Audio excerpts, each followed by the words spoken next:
Bonjour, bienvenue dans cette semaine numéro 9 de physique-chimie où on va continuer donc l'électricité. Alors après avoir calculé la puissance électrique, donc P égale U fois I, donc tension fois intensité la semaine dernière, cette semaine on va s'intéresser à l'énergie électrique. Alors l'énergie électrique, qu'est-ce que c'est C'est ce que va consommer vraiment la maison. Alors autant la semaine dernière vous avez calculé des puissances électriques, et bien autant cette semaine on va s'intéresser vraiment finalement à la facture d'électricité, à combien vous allez payer. Alors voilà pourquoi je vous ai mis un compteur électrique, le nouveau compteur Linky là, qui communique à distance, donc vous n'avez plus de relevé à faire ni rien, c'est automatique. Et ce compteur là, il va compter combien d'énergie électrique vous consommez dans la journée. Et c'est comme ça qu'à la fin du mois, votre fournisseur d'énergie électrique vous dresse la facture de quelle énergie vous avez consommée et combien vous devez payer. Parce qu'à chaque fois, il vous dit combien coûte le wattheure. Voilà, c'est ce que mesure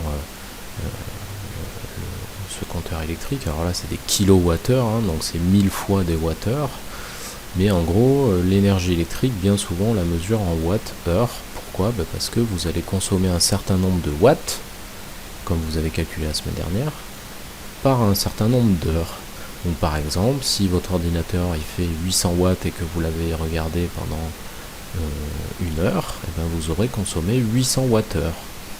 Et donc votre fournisseur d'électricité vous facturera cette énergie consommée pendant ce certain temps. Voilà, il y a une notion de temps qui arrive. Alors, il y a une autre... ça a dû vous faire tilt, parce que d'habitude les énergies on les calcule en joules, et ça on l'avait déjà vu cette année. Donc ces joules, il y a moyen de transformer les kilowattheures en joules, et je vous ai mis la correspondance en bas, mais on reverra ça tout à l'heure. Alors, petit résumé déjà, le compteur électrique, il compte l'énergie électrique qui est fournie à la maison. Une énergie, elle se mesure normalement en joules, mais on a plus l'habitude de parler de wattheures quand on parle d'énergie électrique à la maison. Et donc 1000 wattheures, c'est 1 kWh, et ça vaut 3,6 fois 10 puissance 6 joules. Donc là, vous sentez venir les conversions entre wattheures et joules, et vous avez bien raison, parce que de toute façon, c'est ce que vous n'arrêterez pas de faire au lycée. Donc la formule pour calculer l'énergie électrique. Alors là, je prends le stylo. Donc c'est un triangle de proportionnalité que vous connaissez. Et donc la première chose, si on veut calculer par exemple l'énergie, donc qui est ici, comme d'habitude, on cache l'énergie. Qu'est-ce qui reste ? P fois T. Donc si on vous demande de calculer l'énergie électrique consommée dans la maison ou par un appareil pendant un certain temps, c'est la puissance fois le temps. Voilà pourquoi il fallait qu'on ait calculé la puissance la semaine dernière, d'accord ? Parce que en fait, on peut remplacer P par quoi ? Par U fois I fois T. Alors ça, cette année, vous le ferez pas, mais sachez-le que ça peut être faisable. E, c'est UI fois T, fois le temps. Et donc une énergie, c'est bien une puissance fois un certain temps. Voilà. On imaginait que maintenant, vous vouliez calculer la puissance avec cette donnée-là. Pourquoi pas dans un exercice, je vous donne l'énergie en joules, je vous donne le temps, et vous devez vous débrouiller. On cache P, et on a quoi ? E sur T. D'accord ? Oui, mais vous allez me dire, oui, mais P c'est égal à U fois I. Oui, mais des fois on vous donne pas U, on vous donne pas I, on vous donne E et T. Voilà. Donc on peut par contre tomber sur ses pattes, c'est-à-dire que si on remplace E par ce qu'on vient d'apprendre, P fois T, oui, d'accord, là vous allez me dire, oui, c'est complètement crétin, parce que le T il s'annule, on a bien égal à P. Mais donc ça veut dire que la formule elle est bonne, et si j'avais mis U fois I, on aurait P égale U fois I. Ok ? Voilà. Donc, il nous reste à calculer quoi ? Le temps, ça peut être demandé aussi, c'est-à-dire que on vous dit que cet appareil, il a consommé tant de joules, et cet appareil, il fait 800 watts, par exemple. Vous pouvez savoir pendant combien de temps il a travaillé, cet appareil. Donc on cache le T, et donc on a E sur P. Bon, ça, je vous apprends rien de nouveau, c'est de la proportionnalité. Vous, ce que vous avez juste à retenir, d'accord, c'est ce triangle-là.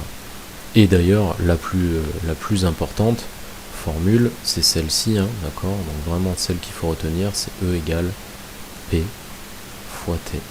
Après, le reste, vous pouvez toujours retrouver si vous faites le triangle, encore une fois. Donc l'énergie, c'est la puissance fois le temps. Alors allons-y. Calculer l'énergie consommée par cet ordinateur pendant 8 heures, sachant que sa puissance vaut 500 watts. Donc là, c'est facile, il y a juste à remplacer. E égale la puissance fois le temps, ce qui fait 500 watts fois 8 heures. Et bien ça fait 4000. Et l'unité c'est quoi? Attention, on a des heures, on a des watts. Donc ça fait des watts heure. Voilà. Donc si on met en kilowatts, 1 kilowatt c'est 1000 kilowattheure. 4 kilowattheure. Pardon, CH. Voilà. Deuxième question, exprimer le résultat en wattheure et en joule. Donc 1000 wattheure c'est 1 kilowattheure, ça c'est fait. Et 1 kWh, c'est 3,6 10 puissance 6 joules. Alors là, vous savez jamais si c'est une division ou une multiplication qu'il faut faire. Alors, vous faites le produit en croix, très vite dans votre tête. 1 kWh, c'est 3,6 fois 10 puissance 6 joules. Nous, on a 4 kWh. Ça fait combien? D'accord. Donc là, je prends une autre couleur, parce que vraiment là, il faut savoir le faire maintenant. Donc on veut trouver ça, donc on va multiplier par ça, et puis on va diviser par ça. Donc ce qui fait que E est égal à 4 fois 3,6 fois 10 puissance 6 divisé par 1. Je vous le mets, mais franchement ça sert à rien. D'accord? Je vais essayer de le faire à la calculatrice de mon téléphone, mais c'est pas évident. Donc 4 fois 3,6 fois cela dit donc 10 puissance 6, 4 fois 3,6 fois 10 puissance 6 égale, alors là je vous le mets en brut, mais 14 400 000. Et l'unité là cette fois c'est quoi? Attention à ne pas vous tromper, c'est des joules. Ok. Donc ce qui fait, on divise par 1000, 14 400 kilojoules. Ou alors 14,4 mégajoules. Bon après ça c'est vous qui voyez.